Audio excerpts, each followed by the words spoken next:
Good morning. বাবু শোনা হয়ে গেছো সকাল সকাল। ফেভারিট জুতা পরে, জিন্স পরে, বাহ বাহ, টাটা। হ্যালো বন্ধুরা, welcome back to my channel Puja's life. আমি পূজা, তোমরা কেমন আছো? আশা করছি ভালোই আছো, আর আমিও ভালো আছি। আবারও চলে আসলাম নতুন একটা ব্লগ নিয়ে। আর এখন বাজে ঘড়িতে 10টা, আর এখন থেকে তোমাদেরকে সঙ্গে নিয়ে আমি আমার ব্লগটাকে স্টার্ট করছি। আর আই হোপ তোমাদের আজকের এই ব্লগটা খুব খুব ভালো লাগবে। তো চলো স্টার্ট করা যাক। কটা দিন ধরে ইরেগুলার বলতে পারো ব্লগিংয়ের ক্ষেত্রে। ব্লগ করতে ইচ্ছে করছে, কিন্তু তবুও ব্লগিং করতে পারছি না বন্ধুরা। তবুও কি করব, তোমাদের জন্য, তোমরা যারা আমাকে খুব খুব ভালোবাসো তাদের জন্য ব্লগ তো করতেই হবে। তো আজকে থেকে আবার স্টার্ট করে দিলাম। আর আজকে তো সোমবার বন্ধুরা, সপ্তাহের প্রথম দিন। তো প্রথম দিন থেকেই ভালো করে ব্লগিংটা শুরু করব ভেবে তো রেখেছি, দেখি কতটুকু কি করা যায়। কখনো কখনো না মন চায় না যে কিছু করি, সত্যি একদম লেজি ফিল করি। কখনো কখনো মন চায় তাহলে শরীর চায় না, আবার কখনো শরীর যদি চায় তো মন চায় না। তো তবু লেজিনেসটাকে একটু দূরে রেখে কাটিয়ে ভাবি যে না, কাজ তো করব, আর তোমাদের সাথে শেয়ারও করব। তো তাই আজকে আবার লেজিনেসটাকে একটু দূরে সরিয়ে, লেজিনেসটাকে কাটিয়ে আমি আমার কাজটাকে শুরু করে দিয়েছি। সকালে উঠেই ব্রেকফাস্ট করছি। ব্রেকফাস্টে আজকে সম্রাটের জন্য বানাচ্ছি গোলা রুটি। আর এইদিকে বর নিয়ে নিল, ও নিজেই আজকে রান্না করে নিয়েছে ফেনা ভাত। তো ওর ভাতটা ও নিজেই করে খেতে চলে গেল। আর আজকে আমি আদরকওয়ালা মশালা চায় করছি। আর বন্ধুরা একটু ইগনোর করো, একটু মেসি হয়ে রয়েছে গ্যাসের স্টোভটা, ওভেনটা। অ্যাকচুয়ালি বড় রান্না করেছে তো, বুঝতেই তো পারছো, তো তার জন্য। আর আজকে অনেক দিন পরে ঠান্ডাটার মধ্যে মশালা চায় করছি। কার কার মশালা চায় আদরকওয়ালি, এলাচি, আদরক, আদা টাদা দিয়ে, তেজপাতা দিয়ে চা খেতে ভালো লাগে কমেন্ট বক্সে লিখে দিও, আমার তো ভীষণ ভালো লাগে। আর এইদিকে সাথে গোলা রুটি করে দিচ্ছি।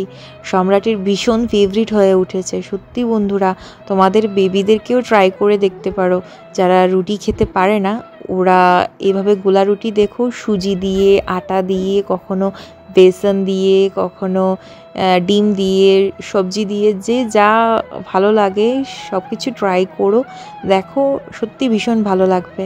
সম্রাটের তো এখন প্রিয় বলতে পারো, আর ডেইলির একটা হয়ে পড়েছে এই গোলা রুটি। আর আমি আজকে ঠান্ডার মধ্যে একটু চা খাচ্ছি, ইচ্ছে করছিল দুধ দিয়ে একদম ভালো করে চা। তো ঠান্ডার মধ্যে একটু চা খাওয়াই যেতে পারে, তো আজকে একটু চা খেয়ে নেই বন্ধুরা। তো চার সাথে আমি খাবো চা, আর সম্রাটকে এই গোলা রুটিটা দিয়ে দিই, তো খাবে গোলা রুটি। আর তারপর আমরা ব্রেকফাস্ট করে বেরিয়ে পড়ছি, আজকে বাজারে যাব বন্ধুরা।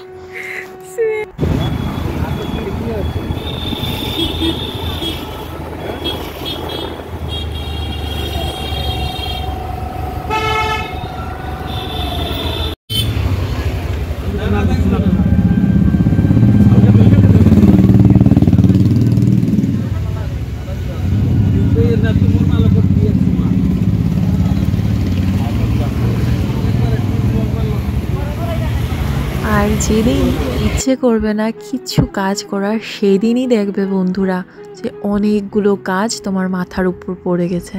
আর আজকে সত্যি বন্ধুরা বিশাল মেনু। সত্যি লাঞ্চে এতগুলো রান্না, মানে আমি ভাবিও নি আজকে যে রান্না করতে হবে বা রান্না করব। বর নিয়ে গেছিলো বাজারে, আর আমি ভাবলাম একটা কিছু নিয়ে যাবে, কিন্তু না, এইদিকে খাসির মাংসও নিল, তারপর এই বড় কাতলা মাছটাকে কেটে কটা কাতলা মাছের পিসও নিল, আর শিঙ্গি মাছও নিল সম্রাটের জন্য। তো মানে বিশাল মেনু বলতে পারো। আর এইদিকে আমার বাবা পাঠিয়েছিল কাসিমের মাংস। তো এইগুলো রান্না হবে আজকে, তো সবগুলো রান্না তো করব। রান্না করতে প্রবলেম নেই বন্ধুরা, রান্না ভীষণ ভালোবাসি, আর সত্যি সবাই আমার রান্না খেতেও ভালোবাসে। কিন্তু কি বলবো, কখনো কখনো মন তো চায় না বন্ধুরা। তো তো যেদিন দেখবে মন চায় না, শরীরও মানে না, সেই দিনই দেখবে অনেক কাজ। তো কাজ তো করতেই হবে। তো আজকে রান্না করছি আলু ফুলকপি দিয়ে কাতলা মাছের ঝোল করব, এদিকে কাসিমের মাংসটাও বসিয়ে দিব। আগে এগুলো বাইটগুলোকে একটু সিদ্ধ করে নিচ্ছি, বয়েল করে তারপর এগুলো মশলা মেখে রান্না করে নেব। আর খাসির মাংসটা যেহেতু কচি খাসির মাংস, তো একটু কুকারে তো করতেই হবে, না হলে সিদ্ধ হবে না, শক্ত তো, তার জন্য অনেক দিন পর খাসির মাংস বানাবো। তো তবুও কি করব, আজকে দইও নেই, টক দইও নেই, তবুও রান্না তো করতেই হবে, তো সিদ্ধ বসিয়ে দেব। আর তোমাদের কার কার মাটন খেতে ভালো লাগে কমেন্ট বক্সে লিখে দিও। আমি তেমন মাটন ফেভারিট না, তো তবুও খাই, ভালো লাগে আমার। আর তো কি বলবো, এখন বাসনগুলো আগে ধুয়ে নিই।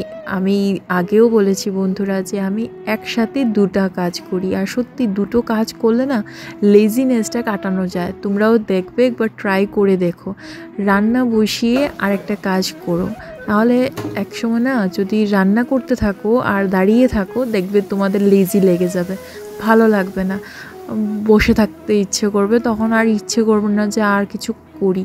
তার জন্য বলছি বন্ধুরা, একবার ট্রাই করে দেখো, রান্না করতে করতে তোমরা বাসন মাজতে পারো, বা কখনো কখনো একটা কোনো জায়গার ক্লিনিং করতে পারো, তোমরা যা ইচ্ছা করো, মানে একসাথে দুটো কাজ করো, দেখবে লেজিনেসটা কাটাতে পারবে, তোমাদের লেজি লাগবে না, দৌড়ে দৌড়ে কাজ করতে পারবে, তো মনটাও ভালো লাগবে আর এনার্জিও পাবে। আর দেখো খাসির মাংসও রেডি হয়ে গেছে, কুকারে দিয়েছিলাম, ভালো করে সিদ্ধ হয়ে গেছে। আর এখন চলে যাই বন্ধুরা, রান্নাবান্না শেষ, আমি স্নানে চলে যাই।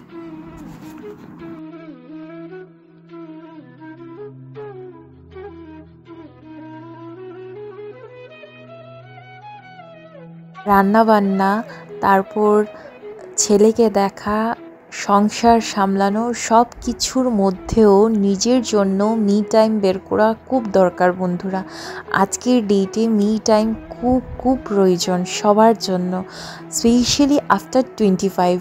সিরিয়াসলি 25 ক্রস করার পর মি টাইম খুব দরকার, মানে নিজেকে ভালো রাখার জন্য, নিজেকে মোটিভেট করার জন্য, মনটাকে ভালো রাখার জন্য সেলফ কেয়ার করা খুবই ভালো।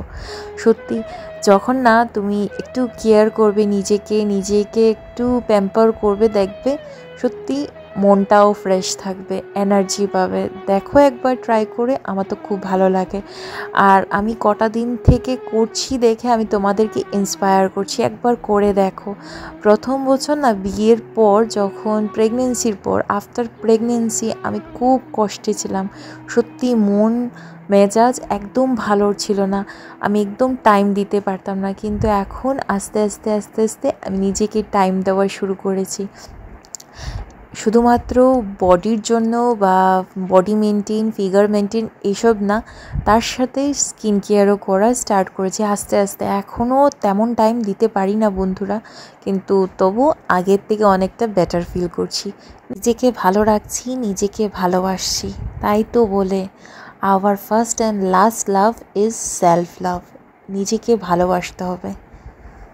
আর দেখবে বন্ধুরা, যখন তোমার মন ভালো থাকবে, তোমার মন শরীর দুটোই ভালো থাকবে, দেখবে তোমার অটোমেটিক গ্লো আসবে তোমার স্কিনে, তোমার হেয়ারে, সিরিয়াসলি। আর যখন মনটা ভালো থাকবে না, তোমার মন মেজাজ ভালো থাকবে না, শরীর ভালো থাকবে না, তখন দেখবে যতই তুমি ফর্সা থাকো, যতই তুমি স্লিম টোন ফিগার থাকো, দেখবে অটোমেটিক তোমার চেহারাতে, তোমার ফেসে গ্লোটা একদম কমে যাবে। দেখো আমার কথা মেনে দেখবে, আর যদি আমার কথা মেনে থাকো, মানে একমত হয়ে থাকো, তো কমেন্ট বক্সে লিখে কিন্তু দিও।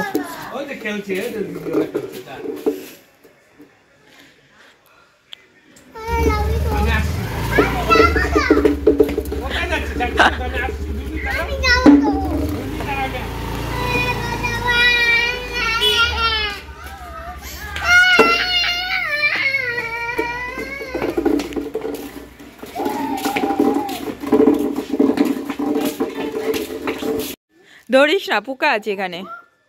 বন্ধুরা আমার মার বিরাট কোহলি উঠোনে খেলছে। ভাবতে পারো সেই ছোট্ট শ্রিয়ান আজকে ব্যাট বল নিয়ে উঠোনে খেলছে। ভাবতে পারছো? ও বিরাট কোহলি হয়ে গেছে। সকাল থেকে উঠেই তো জিন্স পরে নেয় আর শুরু হয়ে যায় ওর খেলা। তো ওর বোনের সাথে ওর দিদির সাথে খেলছে। আর আজকের এই ব্লগটা বন্ধুরা এই পর্যন্তই থাক। আবারও দেখা হচ্ছে নেক্সট ব্লগে। ততক্ষণের জন্য তোমরা ভালো থেকো, সুস্থ থেকো। Love you all. টাটা বন্ধুরা।